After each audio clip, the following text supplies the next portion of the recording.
प्रामुख्याने बऱ्याच दिवसांनंतर मला वाटतं मी या विभागात आलेलो आहे. आवाज येतोय बरोबर? कमी करा आणि भाषण ऐका.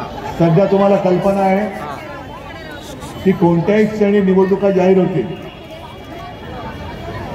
आणि निवडणूक जिंकण्यासाठी मी पूर्ण महाराष्ट्रामध्ये निवडणुकांच्या सभा होण्यापूर्वी माझ्या कुटुंबियांना भेटायला फिरतोय. तुम्ही सगळे माझे कुटुंबीय आहात. आता कोणीतरी म्हणेल तुम्ही पण कुटुंबीय म्हणताय आणि मोदीजी पण म्हणतात मेरा परिवार. पण तुम्हाला सगळ्यांना माहिती आहे फटाक्याचा नका जरा थांबा की कोरोनाच्या काळामध्ये मी मुख्यमंत्री होतो. एक वेगळं संकट केवळ महाराष्ट्रात नाही तर पूर्ण जगावरती आलं होतं आणि तेव्हा मी एक संकल्पना राबवली होती, माझे कुटुंब माझी जबाबदारी. माझे कुटुंब माझी जबाबदारी.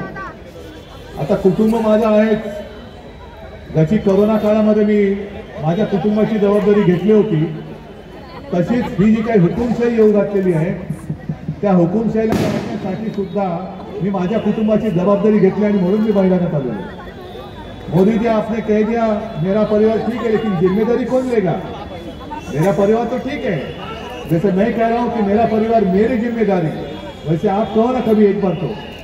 कारण निवडणुका आल्यानंतर देश हा माझा परिवार आणि निवडणूक जिंकल्यानंतर फक्त यांचे मित्र म्हणजे यांचा परिवार. तसं पाहिलं तर यांच्या परिवारामध्ये म्हणजे मी राजकीय म्हणतोय, फक्त सत्तेची खुर्ची याचं त्यांच्याशी नातं आहे, बाकी कोणाचं कोणाशी नातं नाहीये. आता जी काय भारतीय जनता पक्ष त्याला म्हणणं मला जर अवघड जाते, कारण तो जो काही पक्ष होता तो वेगळा होता, वेगळ्या संस्कारातला पक्ष होता, वेगळ्या एका चालीरीतीचा होता. अगदी नीरव सुद्धा आपल्यामध्ये आलाय. नीरव तुमचे जे पिताश्री होते राम बारोटजी, एक सज्जन सभ्य माणूस, ती एक परंपरा वेगळी होती. तेव्हा आपण भारतीय जनता पक्षाबरोबर होतो, पण ज्या वेळेला हा भारतीय जनता पक्षाचा भाडखाऊ जनता पक्ष झाला तेव्हा मी त्यांची संगत तोडून दिली. आणि आता सुद्धा इथे जे कोणी दिव्य प्राणी आहेत त्यांची भाषा काय हे तुम्हाला माहिती आहे, तुम्ही ऐकताय. म्हणजे ही अशी सगळी भाषा बोलणारी माणसं आज त्यांना प्यारी झाले. पण जो परिवार, जी माणसं पक्षासाठी ज्यांनी खस्ता खाल्ल्या, त्याग केला, अशी लोक त्यांना नकोय. म्हणजे कोणी गुण हे देशभक्त विरुद्ध द्वेषभक्त, जे द्वेष करतात केवळ द्वेष आणि द्वेष. आणि मग मला खरोखर ती जी काही जुनी पिढी आहे, जसं नीरव आपल्यामध्ये आले, कारण त्यांना ही आत्ताची भाजपा पसंत नाही आहे. त्यांच्या सुद्धा कुटुंबियाशी त्यांच्या सुद्धा म्हणजे एवढं निष्ठेने त्याचे वडील भाजपा वाढवण्यासाठी राबले, पण जो निष्ठेने राबला त्यांना वाऱ्यावर सोडून गेले आणि नको ती लोक डोक्यावरती बसवली. मी मगाच्या सभेत एक सांगितलं, तेच पुन्हा एकदा सांगतो की ओरिसामध्ये एक व्यक्ती भारतीय जनता पक्षाने घेतली, त्यांचं नाव जगदेव. तुम्हाला ऐकलं? तुम्ही जगदेव नाव ऐकलं? मग सांगतो तुम्हाला, ओरिसामध्ये नवीन पटनायक मुख्यमंत्री आहेत, त्यांच्या पक्षात ते होते. पण नवीन पटनायकांनी 1-1.5 वर्षापूर्वी त्यांना पक्षातून हाकलून दिलं. हाकलून देण्याचं कारण काय? तर त्या माणसाने भारतीय जनता पक्षाच्या कार्यकर्त्यांवरती गाडी घुसवली होती. म्हणजे 15-20 कार्यकर्ते हे जखमी झाले, एक पोलीस अधिकारी जखमी झाला. ते त्यांनी कृत्य केलं म्हणून नवीन पटनायक यांनी त्या जगदेवाला हाकलून दिला. त्या जगदेवाला ज्यांनी भारतीय जनता पक्षाचे कार्यकर्ते चिरडले त्याला देखील भाजपाने घेतलं आणि त्याला मला वाटतं तिकीट दिलं. ही भाजपाची संस्कृती, याला आपण हिंदुत्व मानायचं आणि त्यांच्या पालख्या व्हायच्या. आज सुद्धा जो मी चिडून उठलेलो आहे यांच्या विरुद्ध उभा राहिलोय, का उभा राहिलोय? अरे गद्दाराला 50 खोके मिळत आहेत, मी गेलो असतो तर किती खोके मिळाले असते? पण का नाही मी गेलो? का गेलो नाही? कारण माझी मुंबई, माझी म्हणतो म्हणजे आपल्या सगळ्यांची मुंबई लुटली जाते, महाराष्ट्र लुटला जातोय. आहेत ना इकडे सुद्धा अनेक गुजराती माता भगिनी बांधव आले असतील या मतदारसंघात आहेत, त्यांचं आमचं कधी वैर आहे? आपल्या शाखेमध्ये येतात. अरे नीरव तुम्ही सुद्धा आलात ना, कधीतरी तुम्ही माझ्या भेटीमध्ये मी कधी कोणाशी तरी गुजराती माता भगिनी किंवा बांधवांबद्दल एक तरी चकार अपशब्द वापरलाय? 92-93च्या दंगलीमध्ये शिवसैनिकांनी त्यांना देखील हिंदू म्हणून वाचवलं ना. आमचा गुजराती माणसाबद्दल द्वेष नाहीये, गुजरातबद्दल द्वेष नाहीये, गुजरात आमचाच आहे.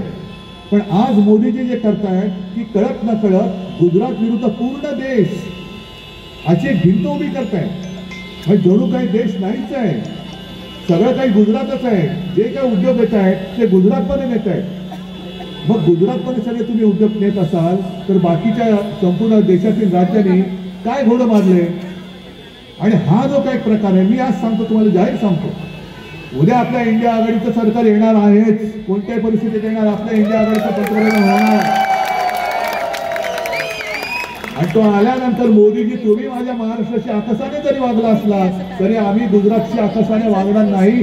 जे म्हणजे मी जे म्हणतो ना, महाराष्ट्रामध्ये फिरतो तेव्हा माझ्या सभांमध्ये बोलतो की जसं समर्थ रामदास म्हणाले होते की महाराष्ट्र मराठा ते तुका मिळवावा, महाराष्ट्र धर्म वाढवावा, तसं आता या भारतीय जनता पक्षाने म्हटलंय भ्रष्ट ते तुका मिळवावा, भाजपा पक्ष वाढवावा.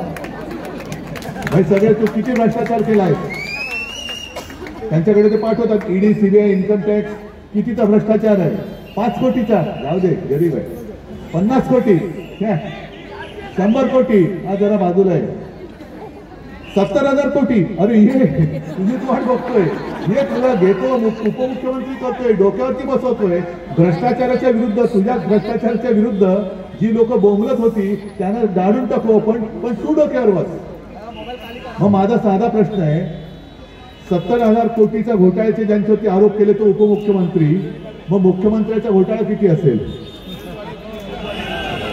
ना. आणि अशी सगळी माणसं,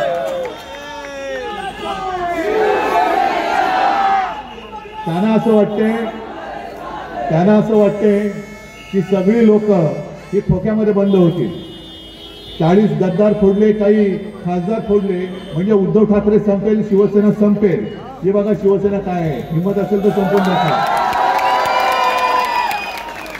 आणि मी जाहीर सभेमध्ये विचारतो, ते जे बोलतात की उद्धव ठाकरेने बाळासाहेबांचे विचार सोडले, तुम्ही सांगा मी बाळासाहेबांचा एक तरी विचार सोडला का? हे हिंदुत्व सोडलं का? पण आपलं जे हिंदुत्व आहे, जे शिवसेना प्रमुख म्हणायचे, हे त्यांचं वाक्य आहे, माझं नाही, की मला शेंडी जानवाचं हिंदुत्व पसंत नाहीये. मला देवळात घंटा बडवणारा हिंदू नकोय, मला अतिरेक्यानं बडवणारा हिंदू पाहिजे. आणि कधीही शिवसेना प्रमुखांनी केवळ कोणी म्हणजे अगदी बोलून सरळ बोलायचं झालं तर कोणी मुस्लिम आहे म्हणून त्याचा द्वेष नाही केला. तो जर का माझा देशभक्त असेल, देशप्रेमी असेल, तर तो धर्माने कोणी असेल तरी तो आमचा आहे, हे आमचं हिंदुत्व आहे. आणि म्हणून ते जे म्हणायचे की माझं हिंदुत्व हे राष्ट्रीयत्व आहे, आमचं हिंदुत्व हे राष्ट्राशी जोडलेलं आहे. आणि म्हणून अनेक असंख्य मी जिथे जिथे जातोय, मुस्लिम लोक सोबत येत आहेत, ख्रिश्चन लोक सोबत येत आहेत. काय येत आहेत?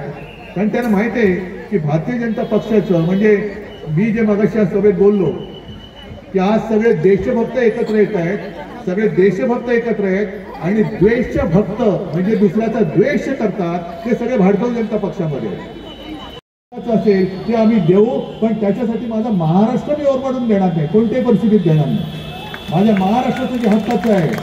मग तुम्ही डायमंड मार्केट तिकडे घेऊन गेलात, हिरे उद्योग नेलात, क्रिकेटची फायनल नेली, फिल्मफेअरचा नेलात, टाटा एअरबसचा कारखाना नेला. आज जे आपल्या देशात 3 सेमीकंडक्टरचे उद्योग येत आहेत, जवळपास 80,000 ते 1,00,000 प्रत्यक्ष अप्रत्यक्ष रोजगार उपलब्ध होणार आहेत. त्यातले 2 तुम्ही गुजरातला देऊन टाकले. द्यायचा होता ना उत्तर प्रदेशला, द्यायचा होता ना बिहारला, एक आसामला दिला. पण हे जे काय तुम्ही भेदभावाचं राजकारण करताय ते आम्ही करणार नाही. आणि ही नुसती जमलेली गर्दी नाही, तर ह्या सगळ्या माझ्या धगधगत्या मशाली आहेत ना रे. या सगळ्या मशाली उद्या येणाऱ्या निवडणुकीची वाट बघतायत आणि निवडणूक आल्यानंतर तुमची हुकुमशाही गाडण्यामध्ये माझा शिवरायाचा महाराष्ट्र नंबर 1 वर असेल ही खात्री बाळगतो. हे त्यांना मी आव्हान देतो आणि आपल्याला शुभेच्छा देऊन आपली रजा घेतो. जय हिंद, जय महाराष्ट्र.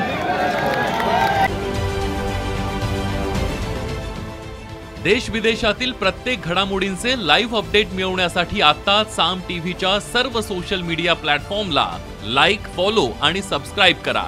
तसंच सर्व नोटिफिकेशनसाठी बेल आयकॉन प्रेस करायला विसरू नका.